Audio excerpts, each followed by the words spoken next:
Hello everybody and welcome to the English Teacher's Guide to the AQA A English Literature paper, and today we're going to look at how you can get perfect marks for the question 2 poetry response. Now, very quickly, the structure of the paper for AQA A, the exam is worth 60% of AS, which is 30% of the A level in total. 2 hour paper, as you should well know, each question is worth 45 marks each. Your exam paper will either be First World War literature, Victorian literature, or the struggle for modern identity. 2 tasks for you now. You might want to pause this very briefly. 1. How is the mark 45 shared out between the 4 assessment objectives for the poetry response? And 2. What method should you use in order to achieve perfect marks for the poetry response? I want to pause this very briefly now and see if you can do this from memory. Okay, so here are the assessment objectives and here's how they are weighted. Contextual linking question I've looked at in a different video, but for today, the Q2, the poetry, you can see it's 15 marks for AO1, AO2, AO3, and there are no marks for AO4, so you get 0 marks for using any context, so you don't have to waste your time using context at all.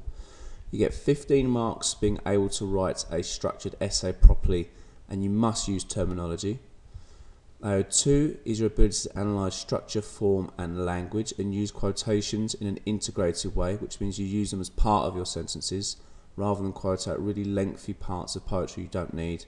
And AO3 is the comparisons, but also don't forget your alternative viewpoints as well, so feminist readings, psychological readings, Marxist readings, all those sort of things. It's really important you remember that, because then you'll remember how to answer your question in the exam. Now, how do you prepare for this question? Well, firstly, learn the poems, obviously. The better you know the poems, the easier and quicker it will be to plan. Now, don't forget, you can have an anthology with you in this exam, but rather than trying to search through the anthology every single time you need a quote, it's better for you if you know the poems, know some of the quotes, and it will save you a whole world of time. Secondly, in terms of revision, practice planning within exam time. You're going to be recommended to have about 10, maybe 15 minutes planning in the exam. We'll then look at past questions, try and complete a coherent, solid plan which includes notes of analysis and comparison. And if you can do that in 10-15 minutes, well, that will help relax you when you come into the exam. Obviously then, you can at a later stage spend the remainder of that time practicing writing essays, and that's really important. If you don't practice writing an essay before the exam, you've got no idea how much you can achieve in that time. Secondly, you need to revise the method. So we're going to show you this today. If you don't know how to achieve perfect marks, there's no way you can possibly do that. And finally, whenever you do any of this work additional to what your teacher's given you, they get paid to have a look at your work, to get them to check over your work to make sure you're doing the right thing. Now, the planning. Here's what you need to do. Underline key parts of the title. That's obvious. Doesn't matter if you're in primary school, you're finishing your last year of your degree. It's very important you make it clear in your own mind exactly what you need to do. Then, make sure you note down whether you agree or disagree with the argument and briefly note why. Well, this is your argument for your entire essay and forms your introduction and helps you with your conclusion as well. If you then write down 3 to 4 reasons why you agree or disagree, well then these can form the basis of your points. After that, you need to select maybe at least 3 poems that you can use to help you prove exactly why you're correct. Then obviously for each poem, you need to make sure in your planning you have notes of analysis and notes of comparison you can use with the others. However, if you decide to select a title which has a main poem focus, then obviously each time that poem will be the main focus. That'll be the spine of your essay, and the other poems will run off of that. And then obviously remember, do not use any context. There's no point, you won't get any marks. The things you could include for your analysis, for AO2 at least, are the things on the board. So we've got form, structure and language here. So please obviously pause this and take a look at these. You can use these obviously to help you with your AO2, but if you're giving alternative interpretations on your own analysis of AO2, well then you're also hitting AO3 as well. And as well as this, you can use all of these to help you with your comparisons as a way in. Now let's look at a question, shall we? So in his introduction to the Oxford Book of War Poetry, Stallworthy refers to the anti-heroic tradition in war literature. To what extent do you agree that poems in this selection are anti-heroic? In your answer, you should either refer to 2 or 3 poems in detail or range more widely through the whole selection. So obviously it's an argument. How far do you agree that poems in total are anti-heroic? Follow the planning method as soon as you get the title, and then you move into planning your response properly with the poems that you selected. But once you've done all those things in 10 to 15 minutes, then it's time to look at how you answer the question. So, introduction. Basically, your introduction, you are answering the question and highlighting which poems you will use. So, where do you stand on the argument? What poems will you select and why? And then what features will be the central focus? Does this essay provide the structure focus, or for instance? But let's have a look at what we mean by this. Again, please feel free to pause this at any point to note down some of these key ideas.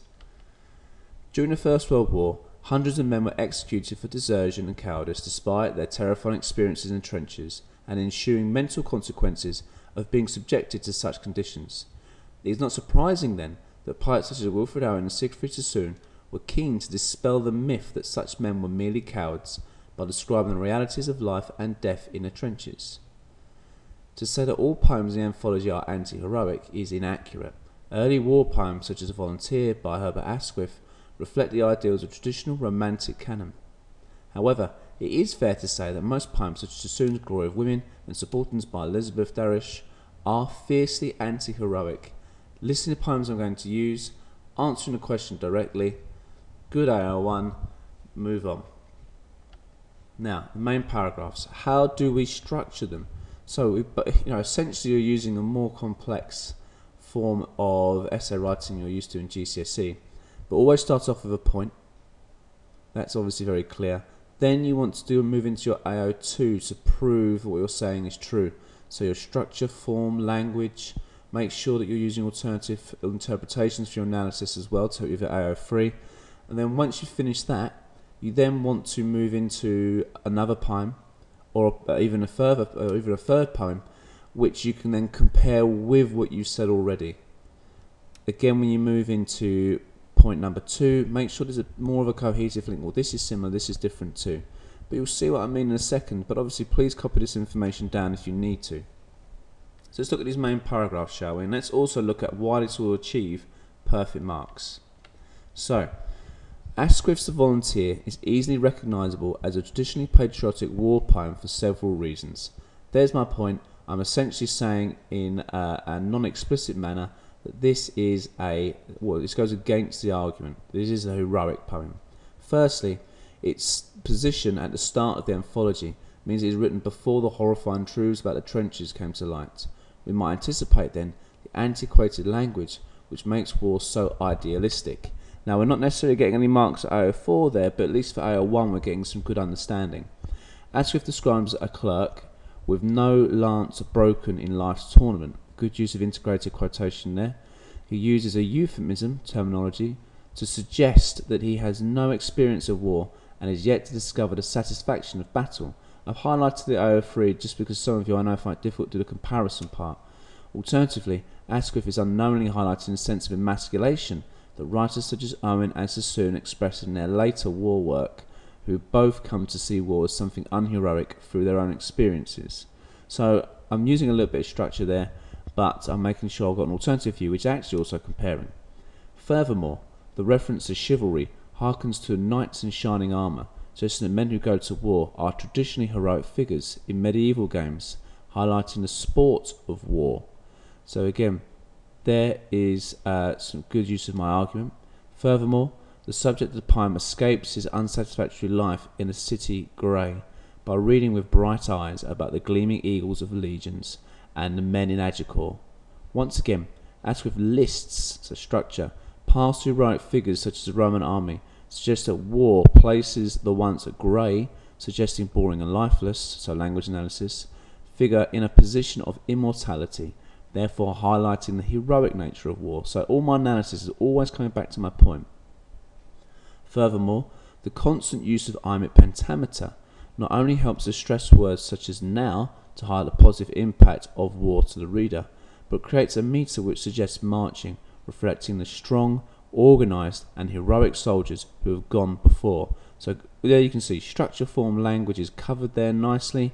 I've used an alternative viewpoint, and obviously that analysis is high. It's a high level of analysis, but again, all of that, if I've revised my poems, then I know all that before I get into the exam. I'm not looking for it, and that's what you need to do with your revision. Know the poems. It's a good idea to know maybe about 10 of the poems in that kind of great detail, where you can just, from your own memory, copy and paste that analysis in. Let's move on to the comparison now, though. In this way, Asquith likens war to a game, much like Jesse Pope in the recruitment poem Who's for the Game, which encouraged men to sign up by comparing war to a football match, using the reference to sporting heroes rather than military ones. So nice link, good comparison already, although not in too much depth. Rather than using the same syllabic structure, Pope reverts to a shorter style in order to highlight the thrill and excitement of combat, rather than highlight a sense of organisation and order Asquith uses to reassure the reader. So that's a bit more in-depth, that comparison. Look, they're both using syllabic structures, however this one's using it differently for this reason. You're definitely going to be in top band for this. Pope's lexical choices are far more active than Asquith's, using sporting semantic fields such as tackle and grip to reinforce the idea of taking part, rather than be on the sidelines, acting in a cowardly manner. Furthermore, both poets use a split structure in order to highlight the heroics of war, whereas Asquith uses a two-stanza structure to demonstrate the eternal heroism associated with dying for one's country, dreams are satisfied. Pope uses an alternate rhyme scheme to present a sense of sides, therefore the heroic men who participate and the cowards who want to sit in the stand. Therefore it's clear, therefore, that Asquith and Pope's poems perpetuates a heroic vision of war. So there you go. That's exactly how you should be structuring your paragraphs, and not just how you should structure them, but to what level you should be addressing AO2 and AO3 in order to get perfect marks. And then underneath you can see me linking to the next point in my essay, but we're not going to read that just now. You can do that in your own time. Once we've finished our second and third point, maybe even four, depending on what you can do in a time, the only way you'll know that is whether you practice essay writing, we get to our conclusion. Obviously we refer back to the original question, we make sure we consider what ideas that you've not exhausted, and maybe be a bit more summative and conclusive in your work for impact. So let's see what this looks like. To conclude, whilst it is true that there is indeed an anti-heroic sentiment within both Subalterns and Glory of Women, which are taken from later on in the anthology as they try to reflect only the true nature of war to the reader, earlier works such as Asquith's Volunteer do initially present a heroic representation of war, suggesting that the question statement isn't entirely correct. And that's it. So remember, content, method, timing. Learn the poems in detail and learn the analysis in detail as well. It's not just enough to know the quotes. Learn what structure, form and language you could possibly use in the exam. Revise the method. So how do you get perfect marks with poetry response? Practice doing this in timings. You can use this link to look at past questions. And if you can do all three of those things particularly well, then you should very much be in line for great marks in the exam. So thank you for listening. Keep revising. Well done.